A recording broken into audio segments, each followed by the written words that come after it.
یقینی طور پر یہ ایک بہترین طریقہ ہے، اور بہترین جو ہے نا وہ حب رسول کی علامت ہے، ٹھیک ہے، عشق رسول کی علامت ہے۔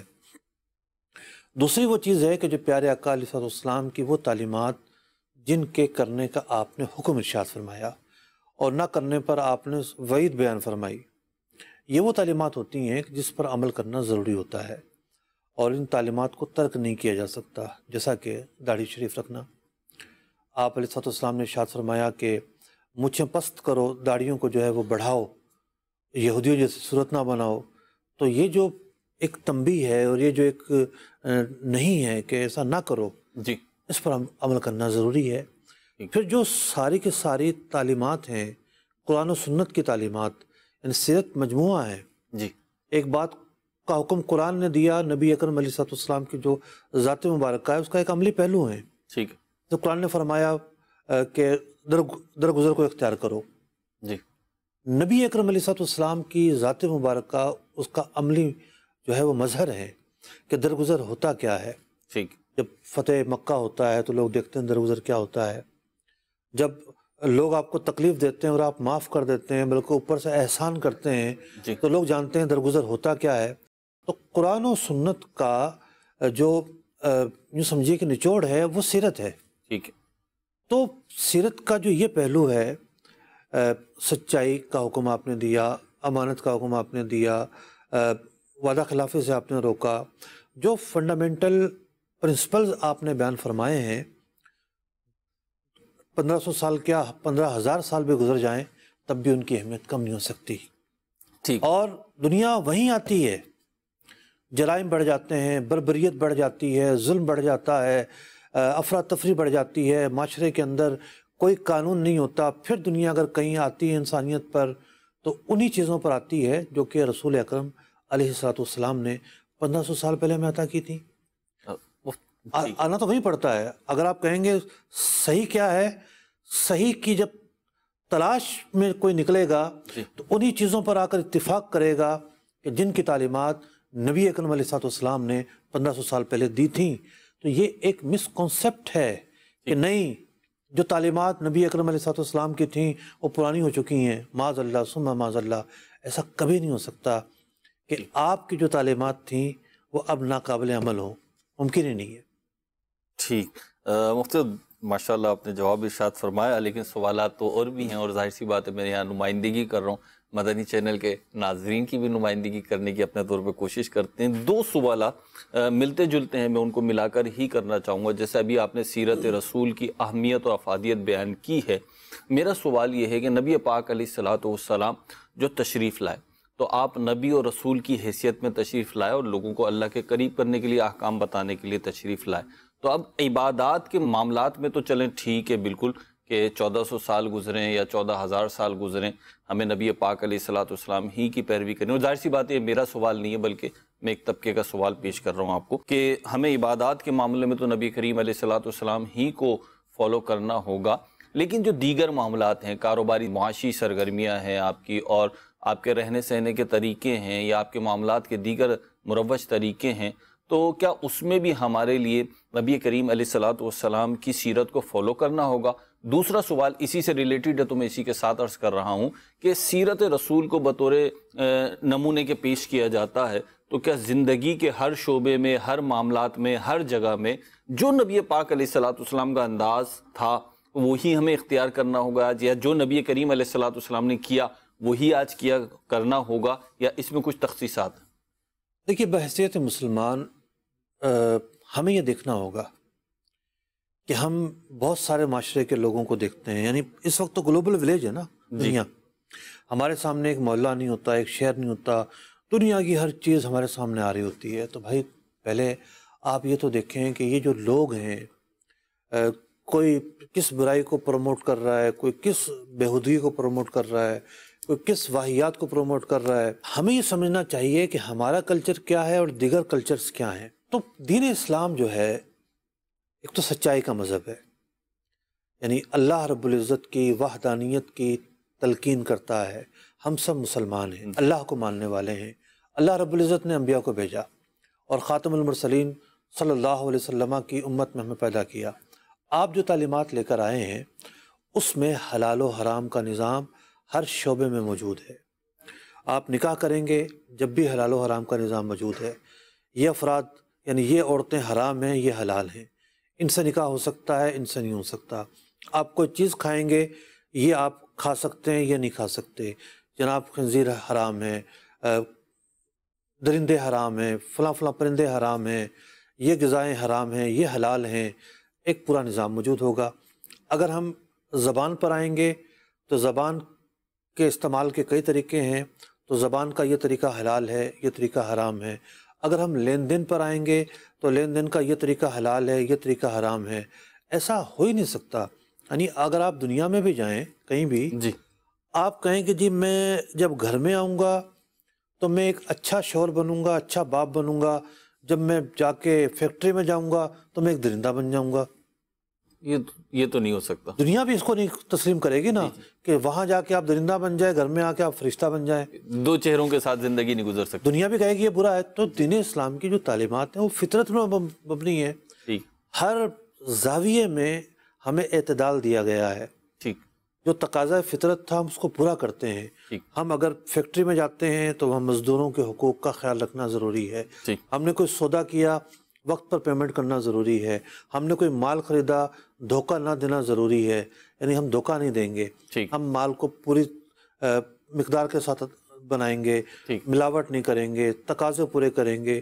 تو دین اسلام کی تعلیمات تو وہ تعلیمات ہیں کہ ملک بنتے ہیں نا، آئین بنتا ہے جناب۔ جی آئین بنا لو، یوں بنا لو، یوں بنا لو، یہ تو پہلے سے بنا بنایا آئین ہے۔ ٹھیک بعض ملکوں میں تو آئین ہی نہیں بنے ہوئے۔ ابھی آپ بات کر رہے تھے پچھلے ہفتے پتہ چلا، جی ایک اسٹوری چل رہی ہے ہمارے ملک میں، جی اس کے ضمن میں پتہ چلا کہ جناب ایک وکیل کا میں نے بیان پڑھا، وہ کہہ رہا ہے یہ فلاں مشہور ملک ہے، اس میں تو کوئی آئین ہی نہیں بنا ہوا، بس روایات چل رہی ہیں، جو چل رہی ہیں، کوئی معاملہ درپیش ہوتا ہے سوچ لیتے ہیں کیا کرنا ہے۔ تو پورا ایک آئین موجود ہے دین اسلام کا، تعلیمات موجود ہیں، سنت موجود ہے، حدیث موجود ہے، قرآن موجود ہے۔ ابھی آپ ارشاد فرما رہے تھے تو میری توجہ گئی، میں ایک جملہ عرض کر رہا ہوں، اگر درست ہو تو ارشاد فرما دیجیے گا کہ آپ جب باتیں کر رہے تھے کہ یوں چاہتا ہے دین اسلام، یہ چاہتا ہے، سیرت یہ کہتی ہے کہ بھئی دھوکہ نہ دو، سچ بولو، دیگر معاملات، تو میں سوچ رہا تھا یہاں پہ ایک اور علم جو چلتا ہے جس کی بڑی آج کل آبیاری ہو رہی ہے، جی سیوک سینس، شہری ایک تعلیمات جو ہیں، وہ جب ہم دیکھتے ہیں تو ان پہ جو چیزیں آتی ہیں آج تو مختلف کتابوں میں پڑھو کہ بھئی یوں کرنا ہے، یوں اٹھنا ہے، یوں بیٹھنا ہے، یہ کرنا ہے۔ آپ 100 سال پیچھے چلے جائیں، جی زیادہ نہ جائیں، جی چلو 100 سال بھی کم ہوتے ہیں، 50 سال پیچھے چلے جائیں، یہ جتنے بھی انگریز ملک ہیں جی ان کے اندر کالے لوگوں کے متعلق کیا روایات تھی؟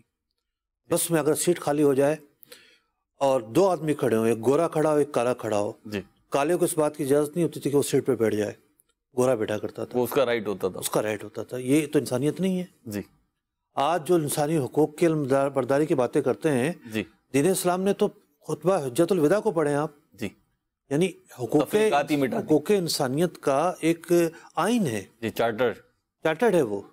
تو اس کی جو تعلیمات ہیں وہ مسئلہ یہ ہے کہ آج جس کے ہاتھ میں میڈیا ہے، جی یعنی جو بول رہا ہے، جی جو لکھ رہا ہے، 2 طرح کے لوگ ہیں۔ ایک وہ ہیں جو اچھا بولتے ہیں، اچھا لکھتے ہیں، اور دین اسلام کے حسن کی لذت سے وہ آشنا ہے، ٹھیک ہے، حصہ ملا ہے، کچھ حصہ ملا ہے انہیں، جو چاشنی ہے دین اسلام کے حسن کی، جو ذوق ہے، ذوق سلیم ہے، انہیں حصہ ملا ہے، وہ اچھا لکھتے ہیں، ٹھیک ہے، اچھا بولتے ہیں۔ لیکن کچھ لوگ وہ ہیں ان کی ذاتی اگر آپ کریکٹر دیکھیں، پتہ چلے گا جناب یہاں بھاشن دے رہے ہیں، شام کو بیٹھ کے ٹن ہوتے ہیں، جی ٹھیک ہے، یہاں جناب حیا کی باتیں کرتے ہیں، ان کی نجی محفلیں دیکھ لو جا کے، تو ایک سے بڑھ کر ایک، یعنی زبان الگ ہے اور عمل الگ ہے۔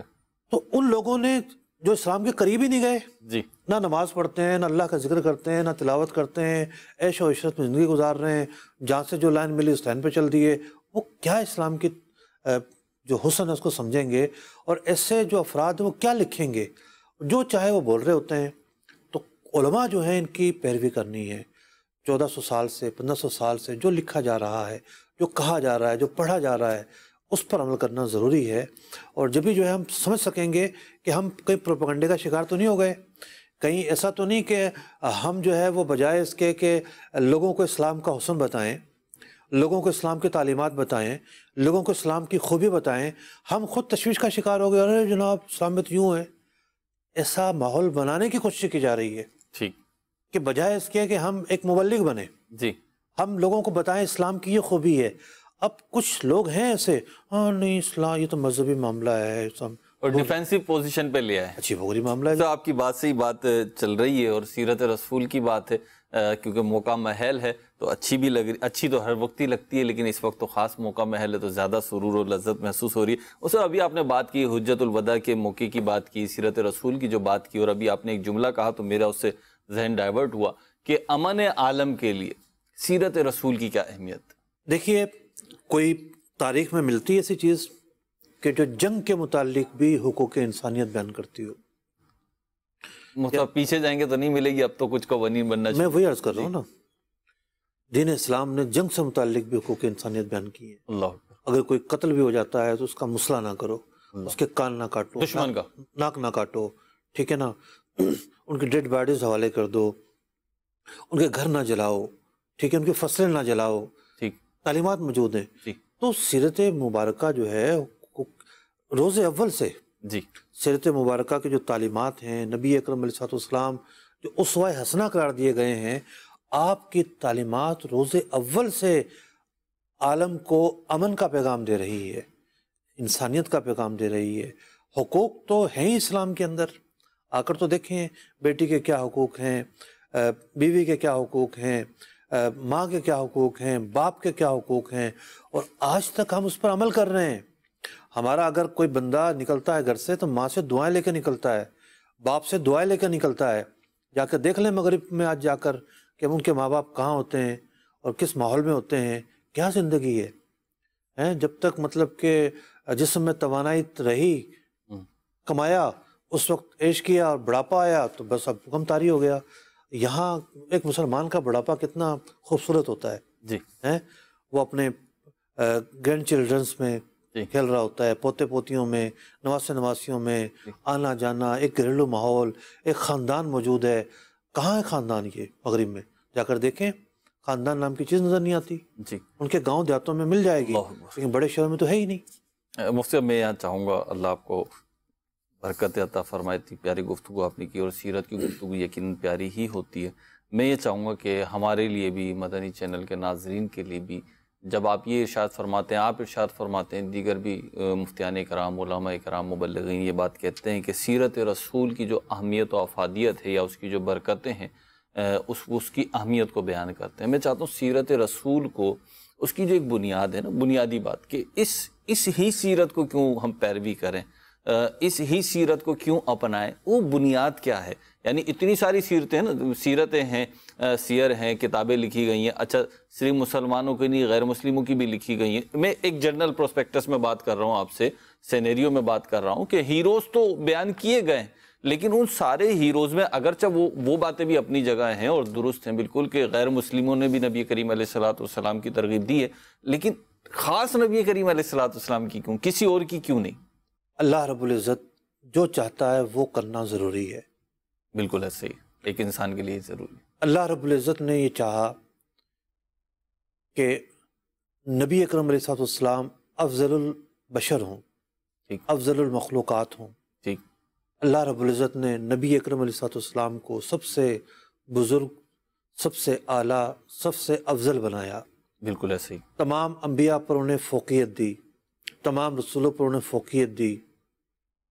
نبی اکرم علیہ السلام کے لیے ہی یہ عالم سجایا گیا. وہی یوں سمجھیے کہ اس جہاں کی روح ہیں، اور جان ہے تو جہان ہے. اس کائنات کی جان بھی ہیں اور روح بھی ہیں.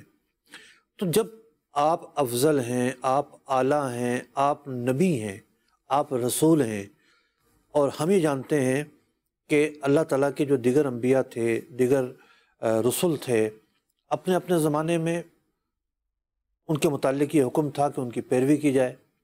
لیکن رسول اکرم علیہ السلام کے آنے کے بعد تمام کے تمام جو ادیان ہیں وہ منسوخ ہو گئے.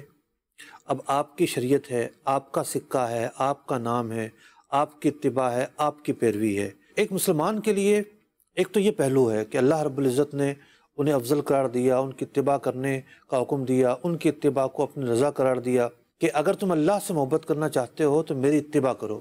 جی. اللہ رب العزت نے خود حکم ارشاد فرمایا ہے آپ کی اتباع کا حکم دیا ہے. پھر اس کی دوسری سائڈ دیکھتے ہیں. دوسری سائڈ یہ ہے کہ رحمت دو عالم صلی اللہ علیہ وسلم ہمارے محسن ہیں. یعنی آپ کی وجہ سے ہم پر تخفیف، آپ کی وجہ سے ہمیں شرف ملا، ہم اس امت میں پیدا کیے گئے. وہ امت حضرت موسیٰ علیہ السلام خواہش کریں کہ میں اس امت میں ہوتا. جی ٹھیک ہے.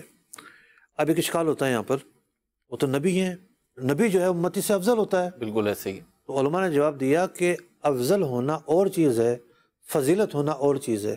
ٹھیک ہے. ایک افضل ہے، وہ افضل مزید کئی فضیلتوں کا حامل ہو سکتا ہے نا. ٹھیک ہے. تو وہ ایک فضیلت کی تمنا تھی انہیں، صحیح. باوجود یہ کہ وہ امتی سے تو افضل ہیں. جی.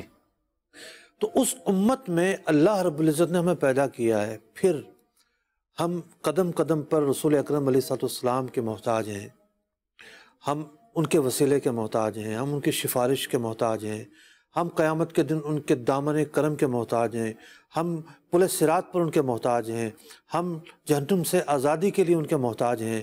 تو وہ ہستی کہ دنیاوی طور پر، اخروی طور پر، روحانی طور پر، مادی طور پر، حصی طور پر، اور جو عالم دوسرا ہے اس کے طور پر ہم ان کے محتاج ہوں ہر قدم پر.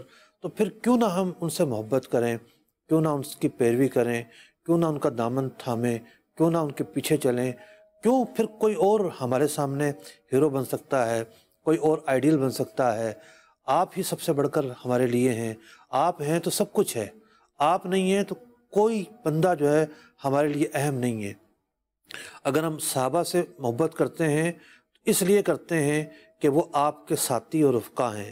اہل بیت کی جو عظمت ہمارے دلوں کے اندر ہے وہ اس لیے ہے کہ وہ آپ کے خاندان والے ہیں، آپ کی اولاد ہیں، آپ کی ازواج ہیں. اگر ہمیں اولیاء سے محبت ہے وہ اس لیے ہے کہ وہ آپ ہی کی تعلیمات کی طرف ہمیں بلاتے ہیں، اور اولیاء آپ ہی کے نمائندے اور آپ ہی کے نائب ہیں، اور آپ ہی کی بارگاہ سے ہدایات لے کر، روحانی فیض لے کر ہم تک پہنچاتے ہیں. تو یوں ہماری ترجیحات کا جو مرکز اور بنیادی نقطہ ہے وہ نبی اکرم علیہ السلام ہیں، اور ان کے بغیر تو ہم زندہ ہی نہیں رہ سکتے. اللہ بکبیر. مختلف سوالات اور بھی ہیں لیکن چلے میں ہولڈ کرتا ہوں، کچھ کالز شامل سلسلہ کرتے ہیں، اور پھر اللہ نے چاہا تو وقت ہوا تو انشاءاللہ کچھ میرے پاس ایک دو سوالات مزید بھی ہیں وہ بھی عرض کریں گے. مفتی صاحب کی بارگاہ میں بڑھتے ہیں آپ کی کالز کی طرف. جی. محمد سلیم رضا اتاری احمد پور شرقیہ بہاولپور سے عرض کر رہا ہوں.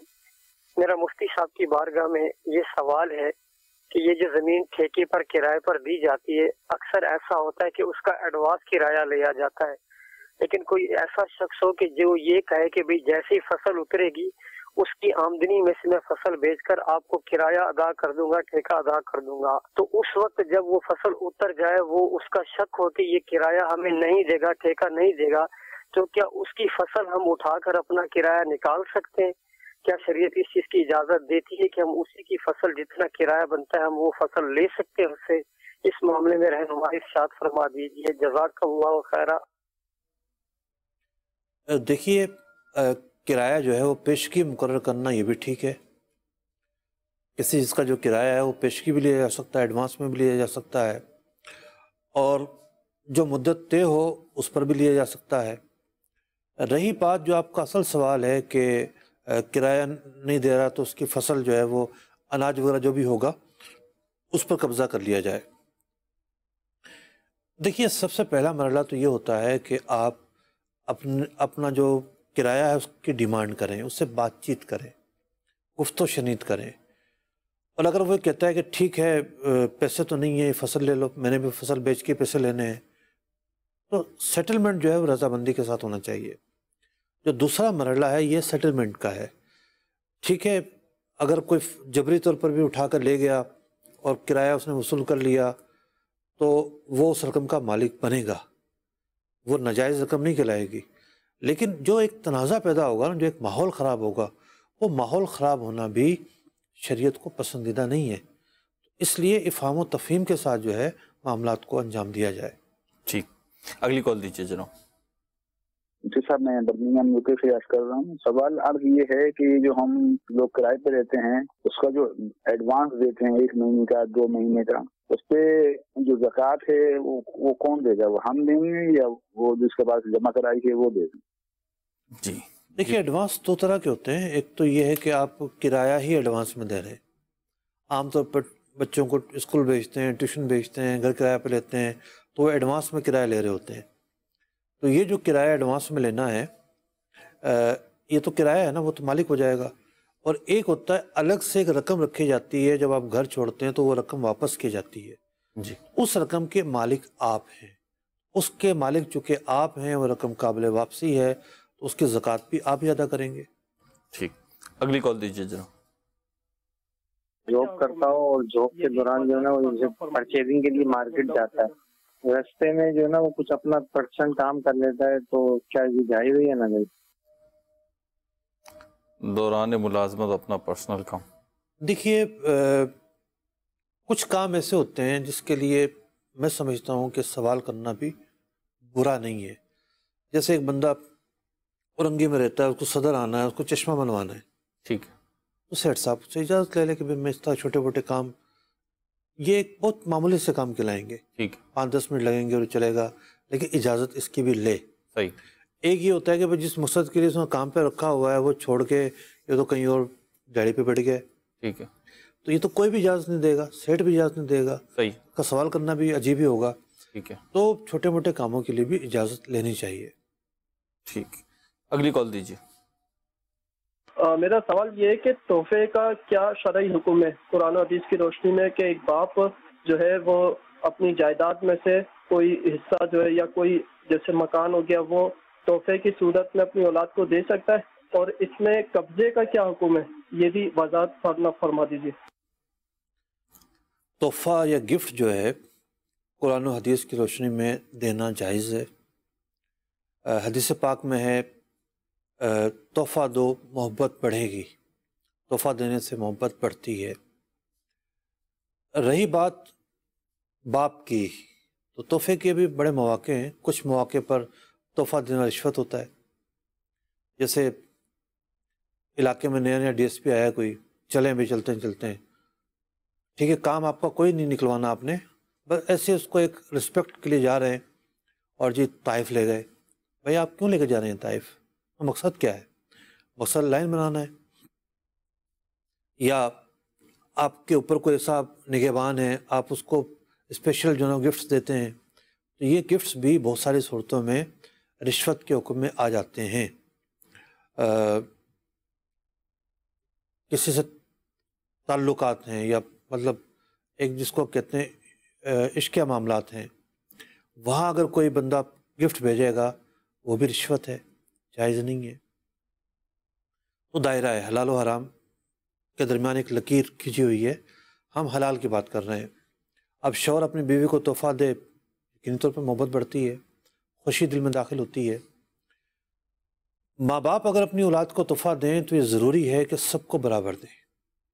یہ کم از کم اتنا ہے کہ بیٹے کو 2 حصے، بیٹی کو 1 حصہ، اس سے کم نہ دیں، یہ ضروری ہے.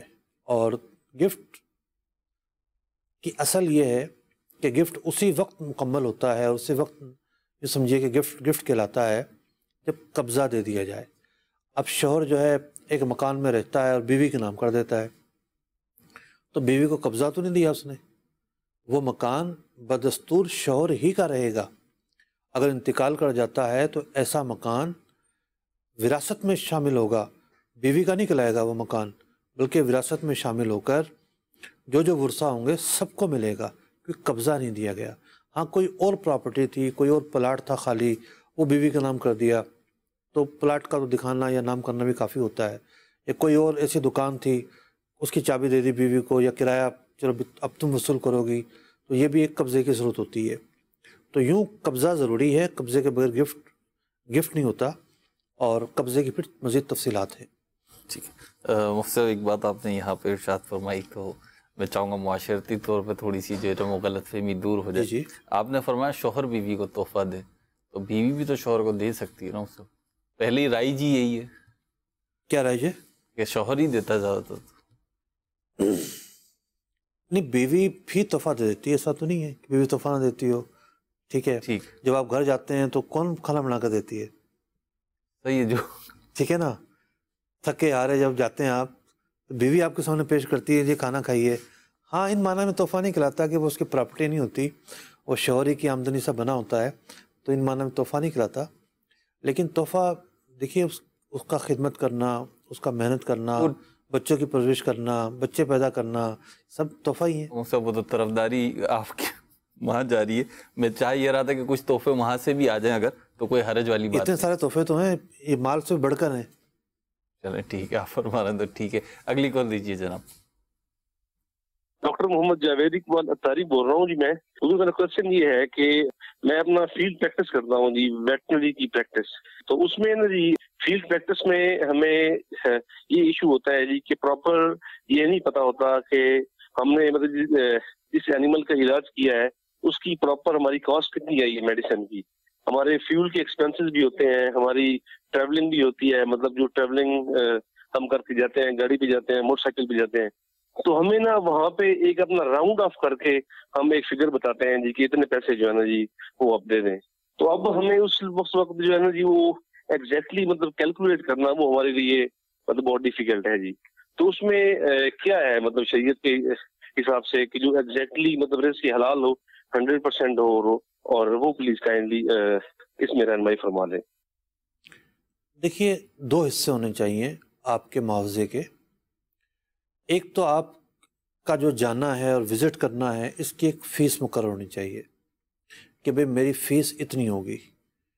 مثال کے طور پر آپ کہتے ہیں جی میں 3000 روپے لوں گا وزٹ کے.